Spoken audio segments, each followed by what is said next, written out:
दोस्तों, ये कहानी रेड टी नामक पुस्तक से प्रेरित है। ये घटना सन 1947 से पहले घटित हुई, जब अंग्रेज हम पर राज किया करते थे। जब अंग्रेजों ने तमिलनाडु के गांव के लोगों को अच्छी तनख्वाह देने की लालच में चाय के बागों में बंधुआ मजदूर बना दिया और उनके साथ जानवरों से भी ज्यादा बदतर सलूक किया गया।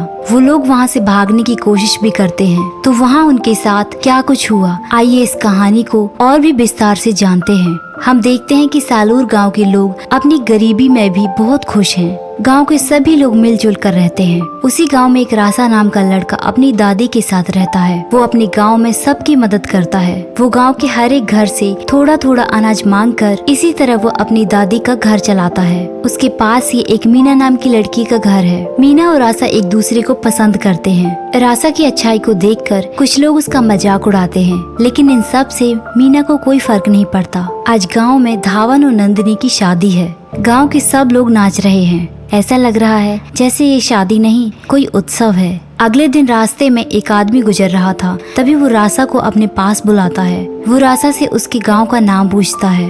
वो उसे कहता है कि तुम सारे गांव वालों को एक जगह पर इकट्ठा करो। फिर सारे गांव वाले इकट्ठे हो जाते हैं।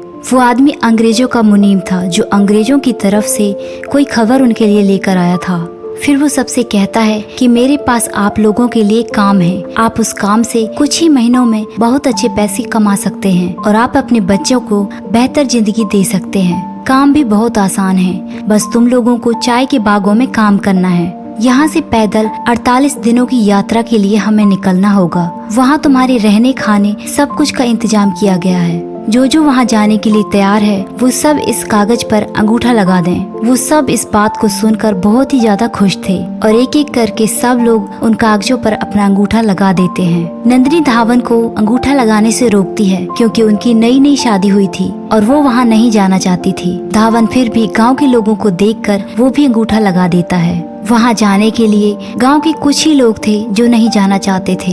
वो आदमी उन्हें एडवांस में पैसे भी दे देता है। अगली सुबह बच्चे, बूढ़े और जवान सबके सब अपना सामान लेकर वहाँ जाने के लिए तैयार थे। फिर रासा मीना के पास उसे विदा लेने जाता है। मीना बहुत ही ज्यादा रो रही थी, लेकिन रासा उसे तसल्ली देता है कि मैं अच्छे पैसे कमाऊंगा और आकर मैं तुमसे शादी कर लूंगा। मीना फिर भी चुप नहीं करती और रासा वहाँ से चला जाता है और फिर सब लोग इस 48 दिन की यात्रा में निकल जाते हैं। उन्हें जितना आसान ये सफर लग रहा था, ये इतना आसान था नहीं। नंदिनी अभी भी धावन को वहाँ जाने से रोक रही थी। वो फिर भी समझा बुझाकर उसे साथ ले जाने लगता है। वो सभी पूरा दिन चलते और जहाँ रात हो जाती वहीं सो जाते। और कुछ दिन बाद यहाँ गाँव में मीना की माँ को पता चलता है कि मीना पेट से है, इसलिए वो मीना को बहुत मारती पीटती है। रासा की दादी उसकी चीखें सुनकर वहाँ भागती हुई आती है और मीना को अपने साथ अपने घर में रख लेती है, क्योंकि उसे मीना और रासा के बारे में सब कुछ पता था। आधा सफर निकल चुका था। अब उन लोगों का थक हार कर बुरा हाल हो चुका था।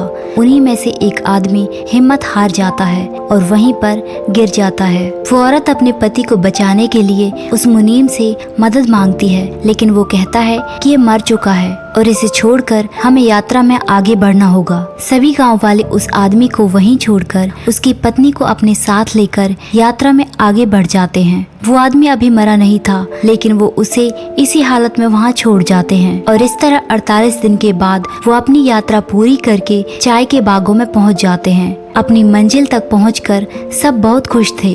वहाँ पहले से ही कुछ ग्रामीण लोग काम कर रहे थे। शायद इसी तरह इनको भी लाया गया होगा। वहाँ सबसे पहले एक बिना डिग्री का डॉक्टर सबका चेकअप करता है। फिर उन सबको घास की झोपड़ियों में रहने की जगह दी जाती है, लेकिन रासा जिस झोपड़ी के अंदर जाता है वो पहले से ही किसी और की झोपड़ी थी। उसका नाम था धनसिका। तभी वो अपनी बेटी के साथ वहाँ आ जाती है। जब वो रासा को अपनी झोपड़ी में अंदर पाती है तो वो उसे चोर समझने लगती है और उसे मार पीट कर बाहर निकाल देती है। अब रासा के पास झोपड़ी ना होने की वजह से उसे सारी रात बाहर ही काटनी पड़ती है और सुबह 4 बजे बहुत तेज हॉर्न बजाया जाता है, जिससे सब लोग भागते हुए बागों में काम करने के लिए चले जाते हैं। कुछ देर बाद एक फिरंगी वहाँ आ जाता है, जो अक्सर यहाँ आया करता था। जो लोग यहाँ पहले से काम करते हैं उन्हें इसकी हरकतों के बारे में पता है, लेकिन जो यहाँ नए हैं उन्हें इसके बारे में कुछ नहीं पता। तभी उस फिरंगी की नजर नंदिनी पर पड़ती है। वो उसकी तरफ जाने लगता है। धनसिका नंदिनी से कहती है कि उसकी तरफ मत देखना। वो अच्छा आदमी नहीं है। लेकिन वो फिरंगी नंदिनी के पास आ जाता है और उसे टच करने की कोशिश करता है। नंदिनी उसे धक्का मारकर सबके सामने वहीं पर उसे गिरा देती है। इस बात पर उसे काफी शर्म महसूस होती है, इसलिए वो मुनीम को वहाँ बुलाकर मुनीम को ही मारने पीटने लग जाता है और गुस्से से वहाँ से चला जाता है। फिर नंदिनी का पति धावन और रासा वहाँ आ जाते हैं। चूँकि अब मुनीम को फिरंगी ने मारा था, इसलिए वो इस बात का बदला धावन और रासा को मार मार कर लेता है। वो उन्हें बहुत बुरी तरह एक डंडे से पीटता है और उन्हें धमकी देता है कि अब देखना तुम्हारे साथ क्या क्या होता है। अगली सुबह फिर से सभी काम पर लग जाते हैं। उन्हें यहाँ आने से पहले जो कुछ भी कहा गया था वो सब यहाँ नहीं था। यदि उनका काम करते वक्त उनके हाथ कम चलते तो उन्हें हाथों में डंडे मारे जाते, चाहे वो बच्चा हो या बूढ़ा। और मर्दों से भी उन्हें मार मार कर भारी काम कराया जाता था। उनकी बहू बेटियां भी यहाँ महफूज नहीं थी। वो जब चाहे उनकी बहू बेटियों को सामान की तरह अपने घर मंगवा लेते और इसमें वो मुनीम उनका साथ देता था। और एक दिन नंदिनी के साथ भी यही हुआ।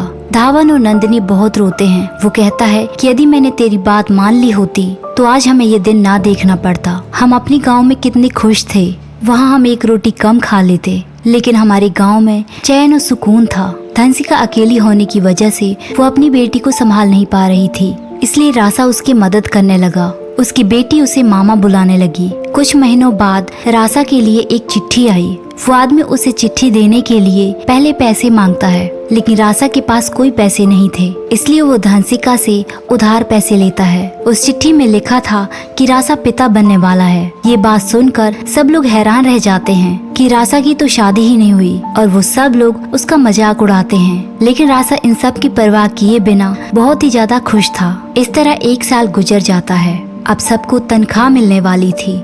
सब बहुत ही ज्यादा खुश थे कि आखिरकार हमारे इतने दिन की मेहनत का फल आज मिलने वाला है। जब मुनीम पैसे देने लगता है तो वो उन्हें इतने कम पैसे देता है जैसे उन्होंने एक साल नहीं बल्कि एक महीने काम किया हो। और तो और वो कितने लोगों को तनख्वाह देता ही नहीं जिन लोगों से उसकी दुश्मनी है, जैसे रासा, धावन और धनसिका रासा को खाना देती है। इसी वजह से वो धनसिका की तनख्वाह भी नहीं देता। लोग रोते हैं और अपने आप को पीटते हैं कि हम लोगों ने जानवरों की तरह काम किया और जब हमें पैसे मिलने थे तो हमें कुछ नहीं दिया गया। अब हम किसके पास जाकर फरियाद करें? उनकी फरियाद सुनने वाला भी कोई नहीं था। अब अपनी तकदीर पर रोने के अलावा उनके पास कुछ भी नहीं था। लेकिन रासा अब सोच लेता है कि मैं यहाँ से भाग जाऊंगा और उसी रात वो वहाँ से भागने की कोशिश करता है, लेकिन बदकिस्मती से वो पकड़ा जाता है। और इस बात की सजा वो लोग इस तरह से देते हैं, वो सबसे पहले उसे मुनीम के पास लेकर जाते हैं। मुनीम उसकी एड़ियों को काट डालता है और रासा की चीखें पूरी झोपड़ियों तक पहुंच जाती है और उसे झोपड़ियों के बीचों बीच फेंक जाते हैं। धनसिका उसे इस तकलीफ में देखकर बहुत ही ज्यादा रोती है। वो लोग उसके जख्मों पर दवाई लगाते हैं और यहाँ हम देखते हैं कि मीना अकेले ही अपने बच्चे को पाल रही है। रासा की दादी भी अब नहीं रही। रासा अपना दर्द छिपाते हुए और लंगड़ाते हुए काम करता रहता है। इस तरह 4 साल बीत जाते हैं। उन लोगों का इम्यूनी सिस्टम वीक होने लग जाता है और धीरे धीरे करके कितने लोग बीमारी से मरने लगते हैं और उनके पास ना कोई अच्छा डॉक्टर था। वहाँ एक बिना डिग्री का डॉक्टर था जो सिर्फ नाम के लिए रखा था। सारी झोपड़ियों में मानो मातम सा फैल जाता है। सब लोग अपने अपने मरने वालों पर रो रहे थे और देखते ही देखते धावन की पत्नी नंदिनी की भी मौत हो जाती है। धावन भी उसे खोकर बहुत अकेला पड़ चुका था। वहाँ सब अपनों के लिए रो रहे थे। एक ही दिन में कितने लोगों की चिता जलाई जाने लगी थी। वो डॉक्टर मुनीम से कहता है कि मेरे बस में कुछ नहीं रहा, अब फिरंगियों को बताना होगा कि हमारे बस में कुछ नहीं है, कोई बाहरी डॉक्टर यहाँ भेजें। अब धनसिका भी खांस खांस कर उसका भी दम घुटने लगा था और डॉक्टर के आने से पहले धनसिका भी दम तोड़ देती है। उसकी बेटी अब अकेली पड़ चुकी थी, इसलिए रासा उसे अब अपने साथ ही रखता है और फिर वहाँ 2 डॉक्टर को भेजा जाता है, जिससे कुछ वक्त के लिए सब कुछ ठीक हो जाता है। और वो दिन फिर से आ जाता है जब उन्हें तनख्वाह मिलने वाली थी। धावन इस तनख्वाह को लेने जाता ही नहीं, क्योंकि उसकी उम्मीदें पहले से ही टूट चुकी थी और उसे शायद पता था कि आगे क्या होने वाला है। और जब रासा तनख्वाह लेने जाता है तो वही हुआ जो उसके साथ पहले होता आया है। उसे फिर से तनख्वाह नहीं दी जाती। रासा रोते हुए वहाँ से एक ऊंचाई पर जाकर वो पागलों की तरह चीखने चिल्लाने लग जाता है।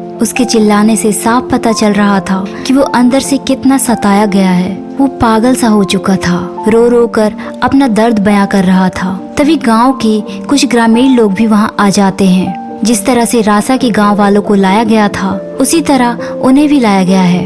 लेकिन रासा को ये नहीं पता था वो लोग उसी गांव के हैं जिस गांव का रासा है, और उसमें मीना और उसका बेटा भी होता है। मीना उसे चीखते चिल्लाते हुए देख लेती है। वो भागते हुए उसके पास जाती है।